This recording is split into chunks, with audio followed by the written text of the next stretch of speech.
Bom, eu sou o pastor João Flávio, quero convidar você para estarmos ouvindo essa explicação sobre os 5 principais inimigos do cristão. Normalmente se fala de 3, mas eu vou acrescentar mais 2, segundo aquilo que encontramos na Escritura. Olha só, meus queridos, a palavra de Deus diz que o primeiro inimigo que está relatado é a carne. Deixa eu fazer uma menção aqui. Aqui estão as minhas mãos. As minhas mãos, elas me ajudam a fazer muitas coisas. As minhas mãos são uma dádiva de Deus e elas fazem parte do meu corpo, que é a minha carne. Será que esse inimigo que a Bíblia fala que é a carne é realmente este corpo aqui? Será que é isso aqui? Na verdade, a palavra de Deus nos ensina que desde o momento que Adão e Eva pecaram, eles receberam uma nova natureza, uma natureza pecaminosa. E os seus descendentes acabaram sendo influenciados, por isso são influenciados até hoje. Nós não precisamos ensinar as crianças pequenas a fazer coisas que são contrários àquilo que é o senso comum de certo e de errado. Nós vamos ter que paralisá-las, nós vamos ter que segurar elas para que elas não continuem num caminho que todo mundo socialmente considera errado. Então vamos convir. Quando nós lemos o livro de Gálatas, nós conseguimos ver uma descrição em Gálatas 5,19. Nós conseguimos ver uma descrição do que são os frutos da carne, ou as obras da carne. A carne, ela é um inimigo. A carne, ela está na nossa alma, está no nosso coração. Ela é invisível. Ela não é a carne física, mas ela externa, então, ela fomenta coisas. Vamos usar um exemplo. Deus nos deu o sexo. O sexo é bom. Foi Deus que fez os órgãos genitais, Ele fez para dar prazer. Quando um homem inflamado pela sua natureza pecaminosa, pela sua carne, ele permite que essa área venha a ser pervertida, ele vai para a prostituição, ele vai para a fornicação, ele vai para a devassidão, ele vai para a lascívia, ele vai para a libertinagem. Então, olhando essas coisas, o que nós podemos dizer? Quando Deus nos deu a fala, então, ela serve para comunicar, para abençoar, para conversar com as outras pessoas, conversar com Deus. Então vamos convir. Quando a natureza pervertida do homem, ela opera sob a sua boca, sabe o que acontece? A natureza caída, há fofocas, há contendas, há iras, há pelejas, há disenções, há separações. Vamos usar um outro exemplo? Deus nos deu a comida, Deus nos deu a capacidade de comer, de beber.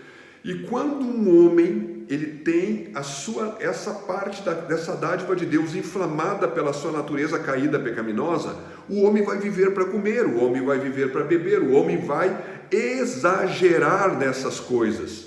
Falando assim, eu quero dizer para os irmãos que na verdade nós estamos falando de um inimigo chamado carne. A carne está dentro da natureza, é a natureza caída que está na vida do homem. Então, falando assim, como é que nós podemos vencer a carne? Nós podemos vencer a carne orando, jejuando e lendo a palavra, como nós aprendemos em todas as igrejas que falam e falam corretamente, porque isso são exercícios espirituais. Mas eu posso ser sincero, eu mesmo já teve momentos, como também outros podem ter tido outros momentos, com uma dificuldade de vencer a sua natureza carnal. Pastor, mas como que um pastor, um cristão vai ter a natureza carnal? Meus queridos, os que estão no mundo e nascem segundo o mundo, todos os que estão no mundo têm a natureza caída. Quando um cristão se converte, ele ganha uma nova natureza. Então ele fica com duas. Tem uma natureza pecaminosa, que veio do nascimento, e tem uma nova natureza que é dada pelo Espírito Santo, que tem vontade de fazer as coisas de Deus. Então observe como é que nós podemos vencer a carne. Nós podemos vencer a carne, sim, orando, jejuando, lendo a palavra, mas fazendo aquilo que está escrito no livro de Gálatas, no capítulo 5, no versículo 16. O que está escrito lá, pastor? Diz assim, aqueles que andam no Espírito jamais satisfarão as obras da carne, jamais andarão dentro da natureza pecaminosa. Mas como assim? Existe na verdade não é um conselho, é um mandamento de Deus. O Senhor diz assim que nós devemos, em Efésios capítulo 5, versículo 18, Ele diz que nós devemos nos encher do Espírito Santo. Nós devemos nos encher do Espírito Santo. Na medida então, vamos falar assim, a palavra de Deus diz que o Espírito, ele deseja as coisas de Deus e a carne deseja as coisas da carne. Então há um conflito entre os dois, eles estão em conflito. Um quer fazer uma vontade, o outro quer fazer a sua. Há um combate, há uma milícia, há uma luta. Então, o que a palavra de Deus nos ensina? Que aqueles que realmente vivem e andam no Espírito, como está em Gálatas, no capítulo 5, a partir do versículo 16, você vai entender que Deus tem um segredo. Aqueles que se enchem do Espírito Santo, o fruto do Espírito Santo vai prevalecer e a carne vai ser dominada. Então falei a maneira como nós podemos vencer a carne. Vamos falar do segundo inimigo. O segundo inimigo, aqui nós vamos chamar ele de mundo. A palavra de Deus diz que, pela tradução das palavras mundo, que está na Bíblia, nós encontramos 3 características. O mundo como sendo aquilo que Deus criou, o mundo como sendo a humanidade e o mundo como sendo um sistema maligno. Bom, vamos falar assim, Deus amou o mundo de tal maneira. Deus amou a humanidade. Está falando do segundo item que eu citei. Bom, Deus criou o mundo. O mundo que Deus criou foi a terra, o mar, os animais, até o homem. Deus disse que tudo isso era bom. Então, existe a criação como mundo, existe a humanidade como mundo, mas existe um sistema que é inimigo de Deus, que é este mundo que eu estou me referindo como inimigo. A Bíblia diz que aquele que é amigo do mundo é inimigo de Deus. Então observe, meus queridos, que aqueles que querem agradar a Deus, eles não podem ser amigos do mundo. Mas o que é o mundo? O mundo ele tem um sistema imperativo, um sistema influenciador, um sistema dominador, um sistema que é como o ar que está à nossa volta.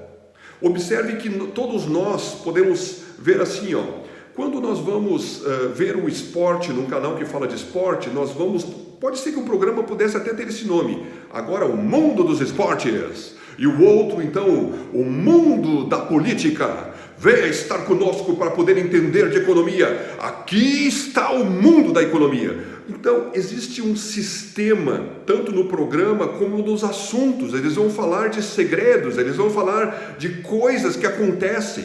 Assim como existe o mundo dos esportes, que tem um sistema lá dentro, o mundo, ele influencia então uma série de coisas. Ele influencia a mídia, ele influencia a religião, ele influencia as artes, ele influencia o esporte, ele influencia a política, ele influencia a economia, ele influencia a cultura. O mundo é um sistema que está em tudo que é lugar, procurando forçar as nossas vidas a aceitar coisas que são contrárias à vontade de Deus. O mundo jaz no maligno. O mundo jaz no maligno. Se jaz no maligno, o maligno é aquele que governa o mundo. Diz a Bíblia que as pessoas que estão no mundo, elas são governadas pelo príncipe das potestades do ar, o espírito que opera nos filhos da desobediência. Quando uma pessoa se converte, diz a palavra de Deus que ela é transportada do reino das trevas para o reino do Filho do amor de Deus, que é Jesus Cristo. Então observe que hoje, falando de mundo, o mundo é um sistema pervertido que tem valores malignos, contrários à palavra de Deus, que procura mudar a nossa mente, mudar e fazer-nos, quem sabe, lentamente ir aceitando coisas que nós antigamente chamávamos de errada. Como é que eu posso vencer o mundo? Eu só posso vencer o mundo não me conformando com ele, como diz Romanos capítulo 12, versículo 2. E não vos conformeis com o mundo, ou com este século, diz a palavra de Deus. Então há uma mentalidade, a gente não vê ela, a gente não vê o mundo, mas o mundo existe. Você não entende que hoje a gente não quer fazer alguma coisa, a gente não concorda, mas eles estão enfiando de goela abaixo na vida da gente. Isso é o mundo, isso é o mundo, é o sistema do mundo. Como é que se vence o mundo? Não se conformando. Eu tomo a informação do que é certo e eu não aceito aquilo que é errado. Eu não aceito e eu não me deixo moldar. Eu não me conformo. Então, falando assim, eu também quero dizer que a palavra de Deus, ela nos incita a não nos conformar. Eu falei então da carne, eu falei então do mundo e agora eu quero falar dos demônios ou do diabo. A palavra de Deus diz que a nossa luta não é contra a carne e o sangue. Isso está no livro de Efésios, no capítulo 6, a partir do versículo 11. Que nós não temos que lutar contra a carne e o sangue, quer dizer, não temos que lutar contra os seres humanos, mas temos que lutar contra os principados, contra as potestades, contra os dominadores e contra as forças espirituais de maldade nas regiões celestiais. Falando assim, o reino das trevas é um exército que tem principados, potestades, dominadores e forças de maldade. Existe uma estrutura, existe uma linhagem de governo. Satanás, ele opera em cima da carne, ele opera em cima do mundo para fazer com que nós venhamos a ficarmos fora da vontade de Deus. Então, existe uma influência do maligno, existe uma ação concreta do maligno. O mundo está dominado e governado pelo maligno. Falando isso, eu quero dizer que como é que nós podemos vencer o mundo? A palavra de Deus diz no livro de 1 João, no capítulo 2, no versículo 14, antes disso ela diz que existem os filhinhos, existem os jovens, existem os pais. Mas quando ela vai falar dos jovens espirituais, ela diz o seguinte: ó jovens, vocês que são jovens, a palavra de Deus, vocês sois fortes, porque a palavra de Deus habita em vocês e vocês venceram o maligno. Então, observe que não tem como vencer o maligno se não estiver habitando dentro de nós a palavra de Deus. Por isso que o livro de Tiago vai dizer o seguinte: sujeitai-vos, pois, a Deus, resisti ao diabo e ele fugirá de vós. Muitos procuram resistir ao diabo sem se sujeitar a Deus, sem ter a palavra habitando dentro de vós. Então não tem, o diabo não vai fugir, ele vai continuar na volta. Sujeitai-vos a Deus, resisti ao diabo e ele fugirá de vós. Falamos do primeiro então, que é a carne, falamos do segundo, que é o mundo, e falamos do terceiro, então agora que são os demônios, e vamos falar do quarto. Jesus disse certa vez que os inimigos do homem serão os seus familiares. Meus queridos, observe que isso que Jesus disse não tem como ser contrariado. Ninguém pode dizer que os familiares, em certo sentido, em certo momento, não se tornam inimigos. Quando uma pessoa se converte, é muito comum que alguns membros da sua família que têm uma influência muito grande, seja pai, mãe, vovó, tio, às vezes filhos, filhas, eles têm uma contrariedade, eles colocam palavras, eles fazem cara feia, eles não gostam daquilo. Então, observe que isso é uma forma de uma inimizade. O Senhor deixou muito claro: a partir de agora, 2 ou 3 estarão divididos, o sogro, a sogra contra a nora, o marido contra a mulher. Então, há algumas coisas que o Senhor propôs, dizendo assim, ó, isso vai acontecer. E isso não acontece só no momento da conversão, isso também pode acontecer ao longo da caminhada. Eu, como pastor, atendendo pessoas, posso dizer, às vezes, como já conversei até essa semana com uma pessoa, ela disse para mim assim, ela disse: como é que estão os teus problemas? Estava fazendo uma consulta pastoral, ela disse: meus problemas estão dentro de casa. Meu problema está dentro de casa. Eu não tenho problema na rua, meus problemas estão dentro de casa. Quais são os problemas? Relacionais. O problema dela é com o seu marido, que não aceita que ela vá na igreja, que não aceita que ela se envolva e fica trancando aquilo que ela quer participar em alguns momentos. Meus queridos, eu quero dizer o seguinte: como podemos vencer isso? No início da conversão, como podemos vencer os inimigos familiares? No início da conversão, nós devemos tomar um posicionamento segundo a fé que assumimos. E devemos começar a agir de forma humilde, combatendo o bom combate, né? De maneira que nós não vamos lutar contra os nossos familiares, mas nós vamos calar as suas bocas e as suas opiniões com um testemunho que tenham frutos dignos de uma verdadeira conversão. E isso vale para ao longo dos anos. Ainda que eles possam dizer alguma coisa a nosso respeito, eles vão saber que na verdade eles estão falando, mas sabem que aquilo que nós estamos vivendo é correto.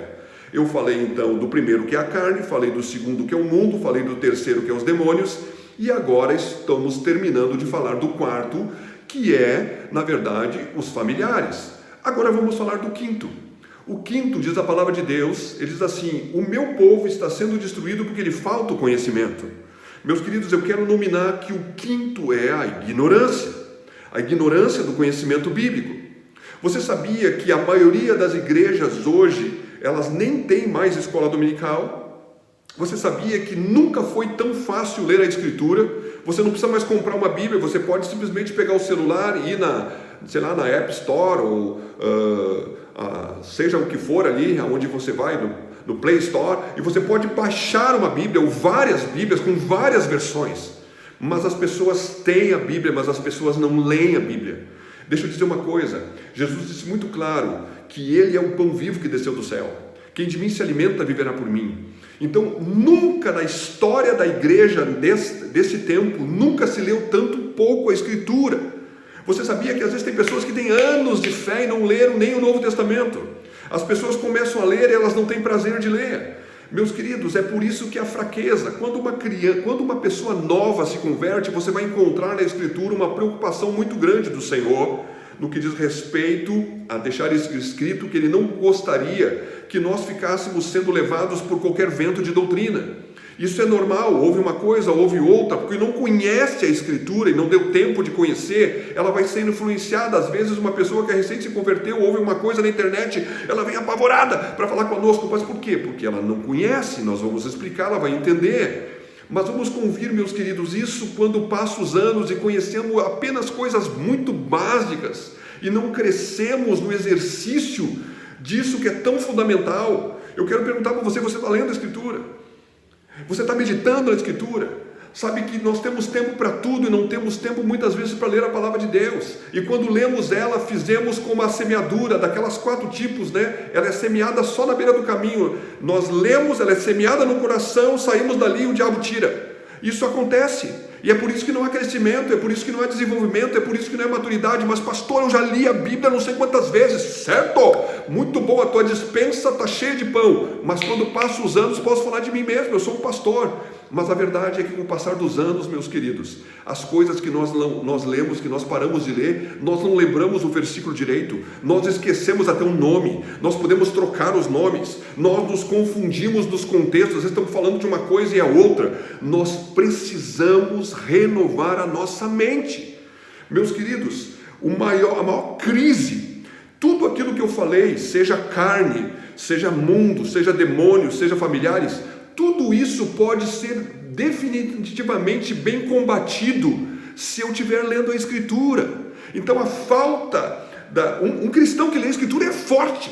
Um cristão que está lendo a Escritura, ele não vai cair. Deixa eu dizer uma coisa a você, você está abalado aí. Se você estiver lendo a Escritura, você não vai cair, porque a palavra de Deus, ela vai te manter de pé. Você pode até balançar, você pode até ser sacudido pelo que você está passando, mas se a palavra de Deus habita em você não vai cair, você vai vencer o maligno. Eu quero te encorajar para vencer todos esses inimigos perseverando na fé, mas entenda que a ignorância pode fazer você cair em qualquer um dos 4 primeiros. Que Deus te abençoe, em nome de Jesus. Compartilhe este vídeo, envie aí, se você quer fazer um comentário, ainda me dizendo assim, pastor, tu esqueceu de tal outro. Vamos aprender juntos. Que Deus te abençoe, no nome de Jesus.